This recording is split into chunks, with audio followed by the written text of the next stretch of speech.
My girlfriend mocked me for crying during a movie, calling me a little girl, so I erased her from my life in under 60 seconds. Don't be such a little girl, Serafina scoffed, her voice dripping contempt as she watched a single tear trace my cheek.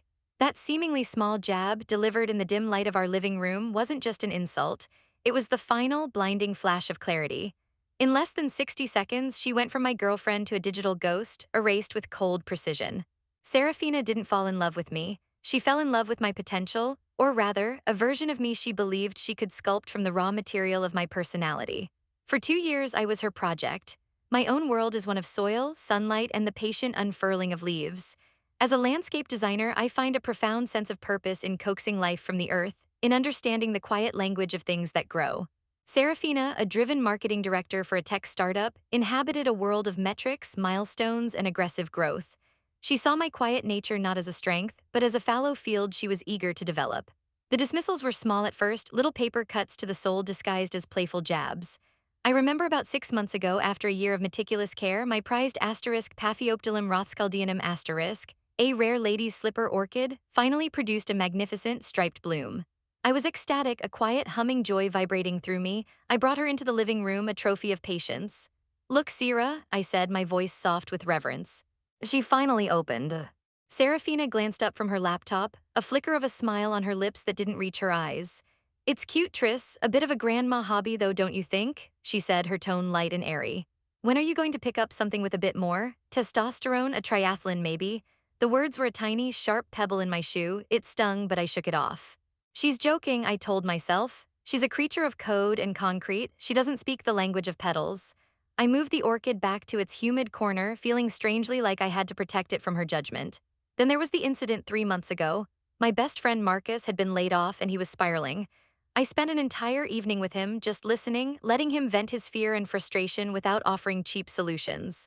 When I got home, Serafina was already in bed, scrolling through her phone. I explained where I'd been. "You absorb everyone's drama, you know that?" she murmured, her thumb flicking endlessly upward. "You're an emotional sponge. You need to be careful, Tristan. All that negativity isn't good for you. You're too sensitive." I tried to explain, "It's called friendship, Sierra. It's about being there for people when they're at their lowest." She just shrugged, her eyes still glued to the screen. "If you say so." The conversation was over. My empathy, a part of myself I considered fundamental, had been rebranded as a liability. And so I learned to trim the edges of my own personality to avoid her casual shears, to present a version of myself that was less vibrant, less feeling, and therefore less likely to be criticized. I told myself this was the nature of compromise in a relationship. Now I know it was erosion. That Friday, we decided on a quiet night in. We chose a film that had been generating a quiet buzz, an indie darling called Old Man Saltwood Asterisk. It was a simple, devastatingly beautiful story about a reclusive aging lighthouse keeper on a remote stretch of coast and his lifelong canine companion, a scruffy terrier mix named Pip. For 2 hours, I was completely lost in their world. I felt the bite of the sea spray, heard the lonely cry of the gulls, and understood the profound, wordless bond that tethered the two souls together against the vast, indifferent ocean. I was immersed, the world outside our living room dissolved. Beside me, however, the real world persisted in the form of a small, glowing rectangle. Serafina wasn't watching the film. She was scrolling, her face bathed in the cold, blue light of her phone, a stark contrast to the warm, cinematic glow of the television. The gentle score of the movie was punctuated by the faint, rhythmic asterisk tick-tick-tick of her thumb against the glass. I tried to ignore it, to stay in the world of Saltwood and Pip, but her disengagement was a presence in itself, a silent commentary on the value of the story unfolding before us. The film reached its inevitable, heartbreaking conclusion. Pip, now old and gray-muzzled, lay curled in the old man's lap, his breathing shallow. The keeper, his face a roadmap of grief and love, stroked the dog's head, whispering reassurances. There was no dramatic swell of music, just the sound of the wind and the gentle final sigh as Pip's loyal heart gave out. It was crafted with such tenderness, such raw, honest emotion that it broke through my defenses. I felt a familiar tightening in my throat, a pressure behind my eyes. A single hot tear escaped and traced a silent path down my cheek. It wasn't a sob, it was a quiet acknowledgement of a beautiful, painful truth told well. It was in that vulnerable moment that she chose to look up. Her phone went dark, and her eyes, accustomed to the bright screen, blinked to adjust to the dim room. They found my face and then the glistening track the tear had left. A small, sharp sound escaped her lips, not a gasp of concern, but a short, derisive scoff. "Oh my God, Tristan," she said, her voice dripping with a familiar, amused contempt. "Are you seriously crying at this?" I didn't answer, my throat suddenly sealed tight. She leaned forward, a smirk playing on her lips as if she just caught a child doing something ridiculous. Don't be such a little girl, she whispered, the words intended to be a playful tease but landing like a slap. It's just a movie. Just a movie, just a grandma hobby, just an emotional sponge. The warmth of the film's ending evaporated, replaced by a sudden glacial cold that started in my chest and spread outwards. The tear on my cheek no longer felt like an expression of empathy. It felt like evidence. Evidence of a crime against the rigid, unfeeling ideal she expected me to be. The sadness I had felt for the fictional old man was gone, and in its place, a profound, chilling clarity began to dawn. That single phrase, "don't be such a little girl," was not just an insult. It was an illumination. In that instant, it was as if a powerful floodlight had been switched on in the dim, cluttered attic of my mind, the one where I stored every uncomfortable memory, every dismissed feeling, every concession I had made in the name of keeping the peace. Suddenly, all the disparate moments clicked into place, forming a single, suffocating chain. I saw myself showing her the orchid, my face alight with a gentle pride, only to have it dismissed as an old woman's pastime. I saw myself explaining the basic human act of comforting a friend, only to be diagnosed as an emotional sponge. I saw every movie I'd loved that she'd called sentimental, every piece of music that moved me that she'd labeled depressing, every time I'd expressed a deep emotion and been met with a cool, analytical gaze that silently asked, "Why are you like this?" Each memory was a small, steady drip of water, slowly eroding the foundation of my self-worth. I had allowed it, rationalized it, told myself I was being too sensitive, that her brand of love was just more practical, less demonstrative than mine. I had believed the narrative she'd spun, that her strength was the ideal and my softness was a flaw to be managed. But in the cold, hard light of that one sneering comment, I saw the truth. She didn't respect me, not the real me. She respected a version of me that she was constantly trying to build, a man chiseled into a shape that better complemented her own. My empathy wasn't a flaw, it was a part of my core. My passion for living things wasn't a quaint hobby, it was an expression of my soul. My ability to be moved by a story wasn't weakness. It was a sign that I was alive and connected to the world. The character on the screen, the fictional old man, had lost his best friend. In that moment, I realized I was mourning something too. I was mourning the man I had been before I started sanding down my own edges to make myself fit into her life. The heartbreak I felt was no longer for the movie. It was for me. And just like that, the sadness was gone. It didn't fade, it was extinguished, snuffed out and replaced by an absolute, unnerving calm. The emotional turmoil that had defined so much of our relationship simply ceased. There was no anger, no urge to argue, no desire to make her understand. You cannot explain the color blue to someone who is determined to see only gray. Looking at her with that smug, self-satisfied smirk still lingering on her face, I felt nothing but a profound and final sense of distance. I wasn't in a relationship. I was in a renovation project, and the foreman had just insulted the building's very foundation. The project was, effective immediately, canceled. My movements became deliberate, imbued with a strange, new economy. I reached for the tissue box on the coffee table, my hand steady, and slowly wiped the single track of wetness from my cheek. The gesture was final, an act of erasing the last vestige of the vulnerability she had just weaponized. Serafina was still laughing softly, mistaking my silence for a sulk. "Oh, come on, Triss, don't get all moody now," she chided, her tone shifting into the familiar pattern of gentle condescension she used to diffuse any conflict she had started. "Can't you take a joke?" I didn't look at her, my gaze was fixed on the blank television screen, now reflecting a distorted image of the room. "We're done, Serafina," I said. My voice was unnervingly even, devoid of any inflection. It was a tone I had never used with her before, not of anger, not of sadness, but of pure clinical fact.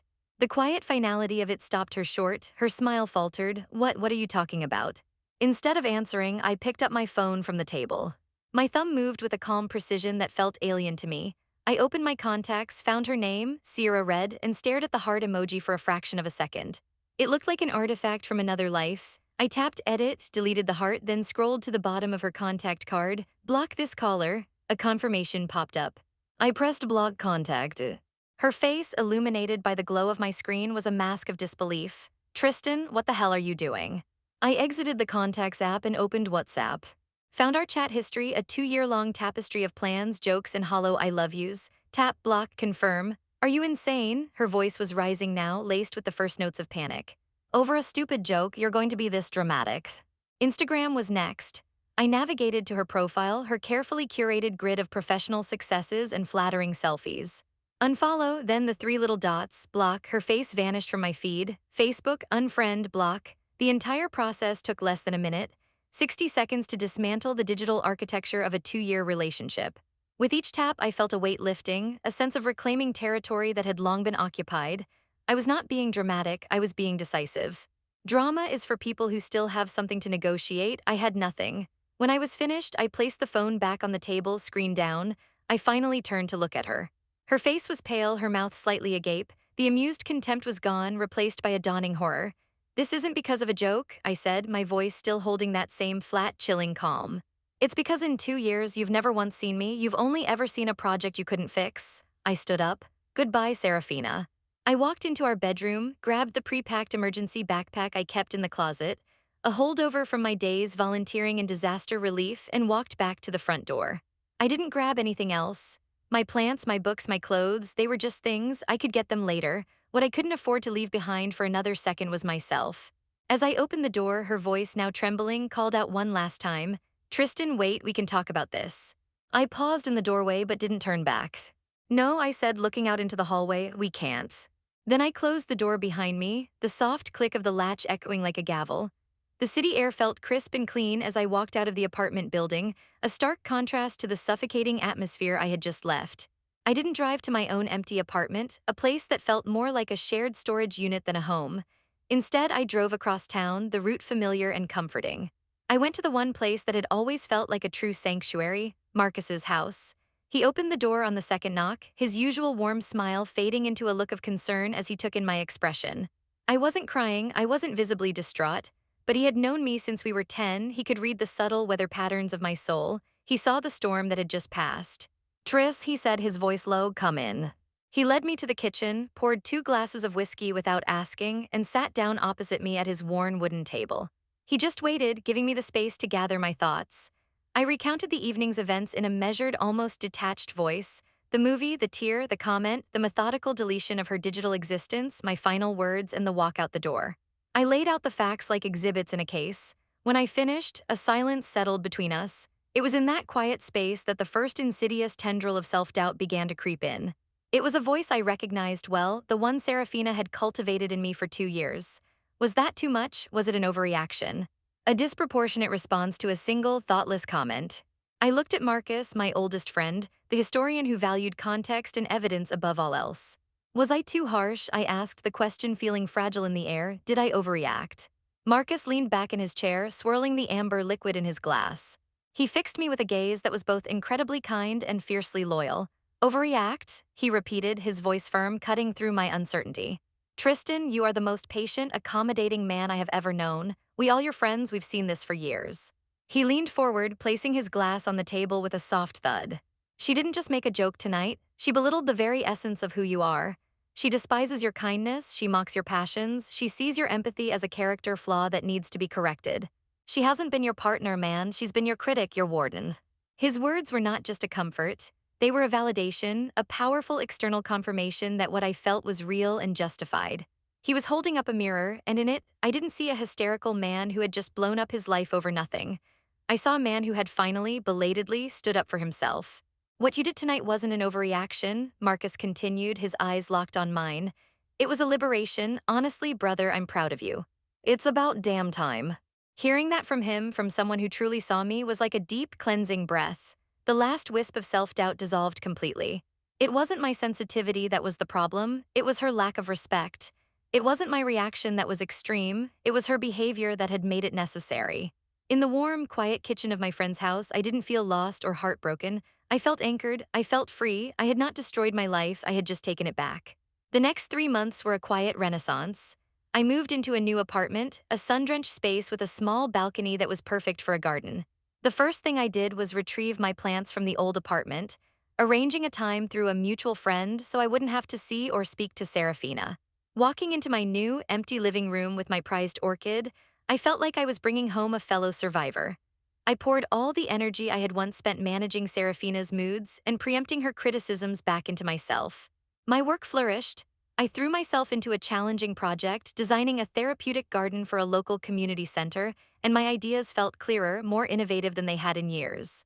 The project ended up winning a small regional design award, a quiet affirmation that my grandma hobby had value. I reclaimed the small joys she had subtly shamed me for. I watched poignant films and let myself feel them without apology. I spent long evenings with Marcus and other friends, engaging in the deep, meaningful conversations she had dismissed as drama. My new balcony became a riot of life, a testament to my care. I planted heirloom tomatoes, fragrant herbs, and in the most cherished spot, I placed my collection of orchids. They thrived. News of Serafina trickled back to me through Marcus, who fielded some of the initial fallout. In the weeks after I left, she had apparently been frantic. She'd bombarded him and our mutual friends with calls and texts, oscillating between rage at my childish, silent treatment and desperate, remorseful apologies. She claimed she finally understood how much my kindness meant. She said the joke was stupid, that she was stressed from work, that she loved me. But her apologies were always about her own discomfort, her own loss. They were never about the pain she had inflicted. Later, her strategy shifted to public performance. She posted vague, melancholy statuses on social media about the pain of being misunderstood and losing something precious. But our friends knew the context. They had seen her casual dismissals for years. Her performance garnered no sympathy from those who mattered. It was a play performed to an empty theater. One sunny Saturday afternoon, about 3 months after I'd left, I was on my balcony, misting the leaves of my paphioptilum. The sun was warm on my back, and the air smelled of damp earth and blooming jasmine. I was looking at a new, vibrant green shoot on the orchid when my phone buzzed. It was a picture message from Marcus. He'd been at a cafe and had seen Serafina across the room. She was alone, staring blankly into her coffee cup, her face etched with a kind of haggard frustration. The caption from Marcus read, "Looks like the project manager finally realized she can't build a new foundation once the original has walked away." I looked at the picture for a moment, at the woman who had become a stranger. I felt no anger, no satisfaction, not even pity. I just felt nothing. She was a chapter from a book I had already finished reading. I deleted the picture, put my phone down, and turned my attention back to the orchid. A new bud was forming. It was small and unassuming, but it held the promise of a magnificent bloom. I smiled, a genuine, unburdened smile. I was no longer a project to be fixed. I was a garden finally in my own care, and I was growing.